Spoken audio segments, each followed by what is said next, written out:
Yeah. Hello, everyone. Stephen Kruiser here. You know Sammy. We're both seated, rested, and ready to carve up a few mainstream media turkeys from 2012 to take one last look at. Along with watching football and playing naked cranberry sauce twister, this has become one of our most cherished holiday traditions here at Cruiser Control. So take a break from the war on women or whatever else it is liberals have been lying about you doing for the last year. Grab a mug of your favorite seasonal brew, and please allow us to come into your living rooms for a few short minutes as we celebrate that glorious time when the Pilgrims sat down with Elizabeth Warren's ancestors at a rest area in New Jersey and celebrated global warming. The first week of November 2012 began with great promise for many of our regular viewers. It ended with untold liver damage and almost half the population of the United States threatening to move to Antarctica to avoid a lame duck Obama presidency. Trust me when I tell you, it's not worth it. Penguin meat is awful, and don't ask how I know. Perhaps the only people on the right who weren't surprised by the events of November 6th were Cruiser Control viewers with excellent memories, because we called this one back in March, kids. The rise of cable news in the last decade has, unfortunately, given a second professional life to many political types who used to just go away to the speaker circuit and leave us alone. Now they're there every night reminding us that virtually anyone can work for a United States president. And they speak with an air of final authority that has as much basis in reality as the idea of free health care. But some of them do have a very consistent track record since becoming talking heads. It is with that thought in mind that Cruiser Control would like to offer our viewers disturbing, yet definitive proof that Barack Obama will be reelected in November.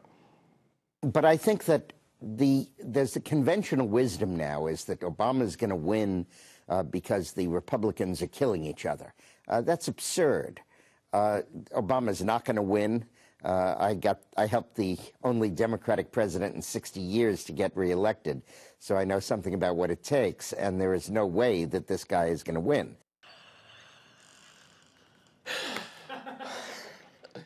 We kid Dick a lot around here because, okay, we're totally not kidding. The last time the dude was right about anything, he was in an AOL chat room on a dial-up modem wearing a t-shirt that said, "I know what is." Bet the house against his next bold prediction. If any of us still have houses after the Lightbringer Part 2, that is. Near the end of last year, our good friends at the White People Are Us Network gave us a gift we just knew in our hearts would never get old. He's come a long way since making Resist We Much a rallying cry in drunk tanks all over America. Enjoy this slice of deep political analysis from the always insightful Reverend Al Sharpton. Every day we're learning more about the GOP's vice presidential pick. People say he's a nice guy. He's a family man. He has nice hair. But he's also known as an intellectual. Family man, nice hair, and intelligent. All signs of the coming apocalypse on the liberal watch list of stuff to be creeped out by. That's the reason I never skimp on the reading material or hair care products budgets, even in these tough times. Like every employer he's ever had, we said goodbye to Keith Olbermann in 2012.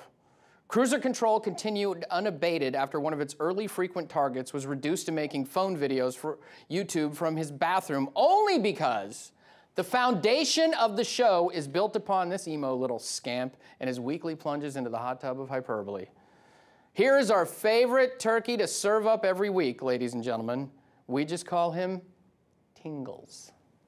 Let me finish tonight with this. Bill Clinton, Bubba, the big dog, Elvis. How many names of endearment will he carry before this love affair comes to an end?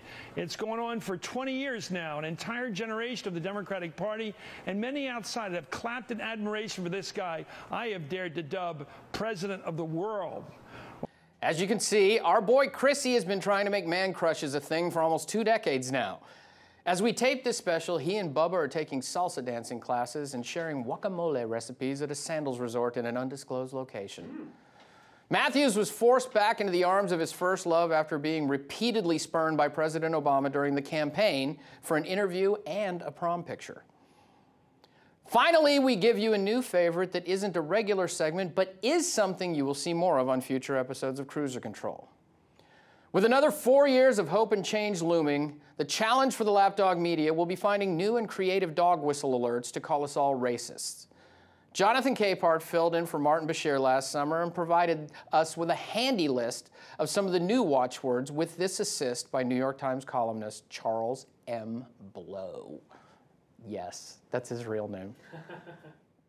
I saw Marco Rubio tweeted out today because Barack Obama is in Florida, and Rubio is apparently following the speech, and he says parts of it sound like a left-wing dictator from a third world country. And you know, third world countries, most of these are black and brown people. Exotic, foreign, Indonesia, Hawaii. So when it comes from them, it's a very different thing. And what you're saying is that he is so other than you, and that otherness is not what has made America great. Exotic, foreign, Indonesia, Hawaii. However, for some reason, because of his particular set of differences, right, it is not un-American, it's very un-American. Exotic, foreign, Indonesia, Hawaii. Some of those can be very nasty reasons. We just cannot get used to the idea that this man is running around the White House and, you know, the daughters have cornrows and he has a black wife. Exotic, foreign, Indonesia, Hawaii. Oh, yeah. Yes, boys and girls, exotic dancers, foreign films, Indonesian restaurants, and the origins of Kona coffee are all now completely racist. As I'm sure is the case for many of you, this totally ruins my typical Friday nights. That wraps up our brief Thanksgiving break from the tryptophan coma for 2012. We hope you enjoyed having an excuse to duck away from the family squabbles about the moisture content of this year's stuffing. We will return next week with a brand new installment of Cruiser Control. For everyone here at PJTV, I'd like to thank you all for joining us every week to watch us watch the mainstream media for you.